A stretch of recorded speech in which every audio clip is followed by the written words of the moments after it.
না সত্যি ভাই, আমি খেয়েছি, বড় বাগদা খেয়েছি আমি। এক জলকর 4 জনকে লিস্ট দিয়েছে, মানে অ্যাডভান্স নিয়েছে, মানে কি বয়না নিয়েছে, যার গায়ের জোর সে পেয়েছে। নেই এ ঘটনা, সর্বনাশ হবে। হুজুর এটা কি জন্য বলছেন? আমি গল্প শুনিয়ে রেখেছি, বলো। তুমি যদি ওই লাইনের হও ঠিক গায়ে লাগবে, আমার কিছু করার নেই। আমি তো তলোয়ার জোরে চালাচ্ছি। আপনাদের সঙ্গে আমার জায়গা জমির দ্বন্দ্ব, আপনাদের সঙ্গে লেনদেনের দ্বন্দ্ব, কোনো ঝামেলা আছে আপনাদের সঙ্গে? মনে হয় যে আমি ঝামেলা করা ছেলে? আমি সত্য কথাটা চিৎকার করে বলি, ব্যাস।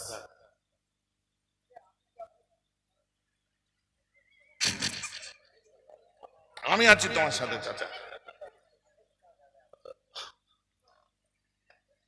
আমার মুরব্বি গরম হয়ে যাচ্ছে, এটা পানি ঢালেন তো, ঢালেন তো একটু, এটা তাহলে আমার হুজুর আমার হঠাৎ করে আপনার রাগ হয়ে যায়, কি করব? সঙ্গে সঙ্গে আপনি বলে দিচ্ছে কি সারাদিনের মধ্যে 7 বার কমপক্ষে, সকালে 7 বার, দুপুরে 7 বার, সন্ধ্যায় 7 বার আউযু বিল্লাহি মিনাশ শাইতানির রাজিম পড়ো, শয়তানি দাগা থেকে দূরে থাকবে। তুমি সারাদিনের মধ্যে ইন্নাল মুমিনা ইযা আযনাবা কানাত মুত্তাকুন সাউদাউ ফি কলবিহি ফাইন তাবা ওয়াস্তাগফারা সুকিলা কলবুহু। তুমি ইস্তেগফার করো, তোমার মনে ময়লা পড়েছে, সারা দিনের মধ্যে কমপক্ষে 21 বার ইস্তেগফার করো। আর যখন মাগরিবের পরে বসবে, তওবা সবক যারা করছো তারা রব্বানা যালামনা পড়তে থাকো আর কাঁদতে থাকো, দেখবে মন পরিষ্কার হবে। হুজুর মওতের বড় ভয় লাগছে, কি করব হুজুর? বয়স শেষের দিকে, সারা দিনে 100 বার সূরা ইখলাস পড়ো। হুজুর এই যে বুকের মধ্যে কনকন করছে, কি হবে? সঙ্গে সঙ্গে তওবা পড়ো, আর তুমি আল্লাহর কাছে চাও, ইয়া গনি ও ইয়া গনি ও ইয়া গনি ও ইয়া গনি ও বলতে থাকো, আল্লাহ তুমি ধনী, তুমি ধনী, তুমি ধনী। আল্লাহ ইনশাআল্লাহ একদিন তোমাকে ধনী করে দেবে। ওর বদনাম করার থেকে আল্লাহর সুনাম করতে থাকো, আল্লাহ খুশি হয়ে তোমাকে রাস্তা দেখিয়ে দেবে।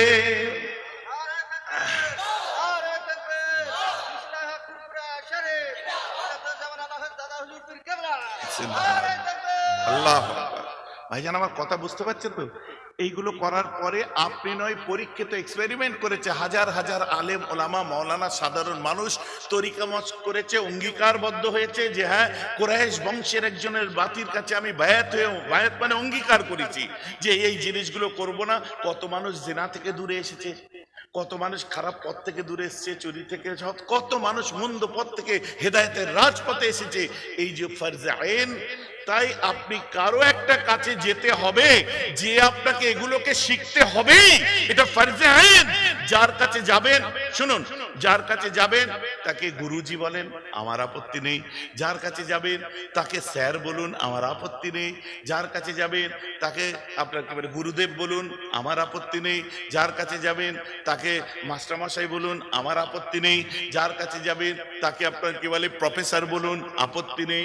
বস বলুন, আপত্তি নেই। মুর্শিদ বলুন, আপত্তি নেই। শেখ বলুন, আপত্তি নেই। তাই জন্য আমরা ফার্সি ভাষায় তাদেরকে পীর বলি, এতেও আপত্তি নেই। বলুন না সুবহানাল্লাহ। যে নামেই ডাকুন, একজনের কাছে যেতে হবে, যেহেতু ফরজে আইন। আপনি প্রিপারেশন অফ দ্য ফরজে আইন কিভাবে করব, এই শিক্ষা নেওয়াটা হচ্ছে ফরজ, আর এটা কায়েম করতে গেলে একজনের কাছে যাওয়া আপনার ওয়াজিব। দ্যাটস ওয়াই আমরা বলি শেখ ধরা, পীর ধরা, উস্তাদ ধরা হলো ওয়াজিব। এই জন্য বলি কোরআনের কায়দা অনুযায়ী। জোরে বলুন সুবহানাল্লাহ। ভাই যে আমার কথা বোঝা গেছে? এবার এর উপরে আলোচনা আবার কোনোদিন বিস্তারিত করব। এখন 2 ঘন্টা হয়ে গেল, আর ওয়াজ করব না, এখন আমি বিদায় নেব। আচ্ছা শোনেন, আটল কাদের, এই যা আমি এখানে আটল দিই, হ্যাঁ ওই আটল পরে দেখা যাবে। আপনারা এই জলসার জন্য আমি বন্ধ কর, আমার বদনাম করাবে এই ছেলেগুলো। সব ইউটিউবার গুলো চা খেতে চলে গেছে, বুঝলে? ওরা সব জানে যে এই সময় বন্ধ করে দিতে হয়, এরাও জানে, চুপ করে বসে আছে, দেখি 2টো চালিয়ে দিই ভাই, জানে যা হবে হবে, বুঝলে? লাইভ গুলো বন্ধ করে দাও, সব কটাই, সব বন্ধ তো। আচ্ছা আপনারা এই জালসার জন্য যারা আছেন একটু আমাকে হাত তুলে সম্মতি দেবেন যে আপনারা কে কি দিতে চান। নগদে দিন, আর যদি মনে করেন এতে দেবেন এতে দিন, আমি চাঁদাপত্র তুলতে পারি না, বুঝলেন তো। আল্লাহ আলহামদুলিল্লাহ, আল্লাহ এই হাত দিয়ে অনেক অনেক বড় বড় হাস্তিও তৈরি করিয়েছেন। আমরাও এই হাত দিয়ে গোলামি করতে শিখেছি ওলিয়া উলিয়া আলেম ওলামাদের। আবার এই হাত দিয়ে অনেক বড় বড়, আপনারা জানেন, আর করে গেলে কিছু বলছি না, বললে আবার দোষ হয়ে যাবে, বুঝলে। অনেক কিছু আল্লাহ করিয়েছেন, অনেক বড় বড় সভা সমিতিও তৈরি করেছি, আপনারাও জানেন। অনেক বড় বড় ইদারা থেকে আরম্ভ করে এবার একটা আপনার মুফতি কোর্স কমপ্লিট হবে, যেহেতু মুফতি এটা উঠে গেছে, ওটার জন্য আমার নিজের জায়গার উপরে আলহামদুলিল্লাহ সেটা প্রায় ফিনিশ হয়ে গেছে, চালু হতে চলেছে। এগুলো সব আল্লাহ করান। পিএনএস মিশন থেকে আরম্ভ করে সব। তো আপনাদের এখানে আজকের এই জলসাটা হচ্ছে, আপনারা যখন সবাই খুশি খুশি হয়েছেন, তো আমি এসেছি, সবাই খুশি তো। তাহলে এক কাজ করেন, আপনারা বিশেষ করে আলেম ওলামারা আছেন, মাশাআল্লাহ হুফাজরা আছেন, শিক্ষিত ছেলেরা আছেন, আবার মুরব্বীরা আছেন, মুজাদ্দিদ জামানের ইসালে সওয়াবে খেদমত করতে যাওয়া বহু মানুষ আছেন, যে যাই করেন অন্তর থেকে আমাদের ভালোবাসেন, এতে কোনো সন্দেহ নেই, আমরাও কোনো সন্দেহ করি না। তবে হ্যাঁ, ভালোবাসাটা এমন হোক, সেই ছোটবেলায় কিশালায় না কোন বইয়ে পড়েছিলাম, রাজামশায়ের বাঁদর ছিল, শুনেননি, পড়েননি? রাজার একটা বাঁদর ছিল, খুব ভালোবাসতো রাজাকে।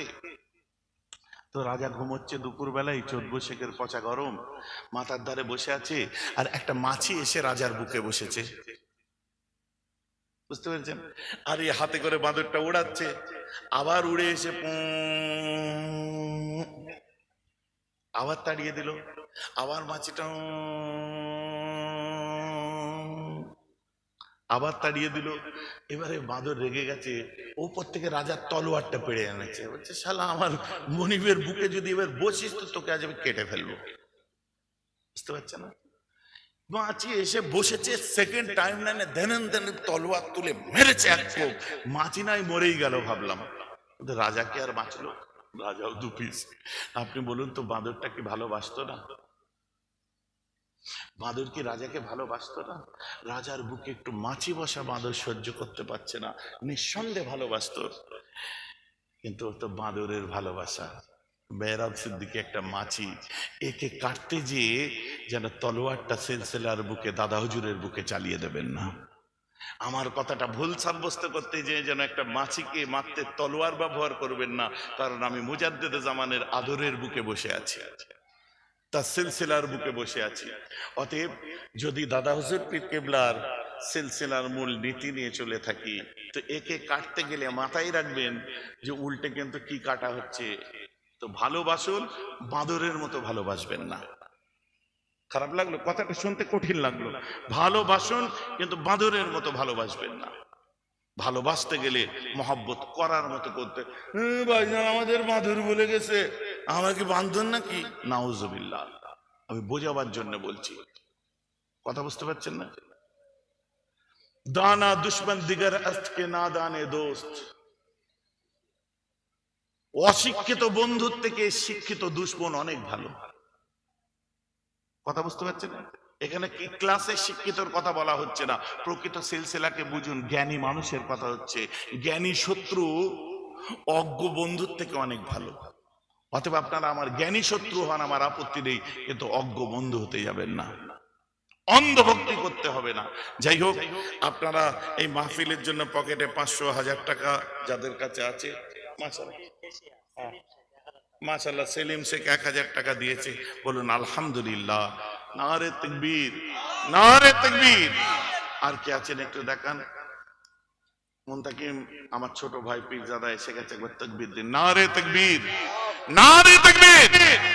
পীরজাদা জনাব হযরত মাওলানা মুনতাকিম সিদ্দিকী সাহেব, নারে তাকবীর। এখান থেকে উনি 1 ঘন্টা মতো বলে আবার চলে যাবে, অনেক দূরে জলসা ওনার, বুঝলেন? এখান থেকে কোথাও যাবে বললো, তো ওরই দোষ, আমি 12টা করে দিচ্ছি, ও এখন পর্যন্ত ওখানে লড়ছে, বুঝবে ও, আমি জানি না, বুঝলেন? আমার ছোট ভাইরা এরা আমাকে মানে মনের স্পিড ধরে একদম গাড়ি সোর 5490 ফুট উঁচুতে আমাকে তুলে দিয়েছে, মক্কার সব থেকে উঁচু পাহাড়, বুঝলেন? সে আমি 2 দিন দেখতে গেছি যে আমি উঠেছিলাম কি করে, আর ইয়ে উঠেছে, উঠে আবার আগে আগে নেমে এসছে। আমরা চ আমাকে নিয়ে আরেকবার উঠবি, চ। ভাইজান আমার দ্বারা আর হবে না, অনেক উঁচু। তো যাক, আমার ছোট ভাইয়ের, আমার সোনার ভাই, আমার কলিজার ভাই, তারা পীরের আওলাদ, মুজাদ্দিদে জামানের লাগতে জিগার তশরিফ এনেছেন, ওয়াজ করবে। লালা বলো বলো, তাড়াতাড়ি বলো। আর 1000, 5000, 10,000 করে কারা দেবেন একটু হাত তুলে দেখান তো, ক্যাশ ওয়াদা করেন। হ্যাঁ, রফিকুল শেখ কে?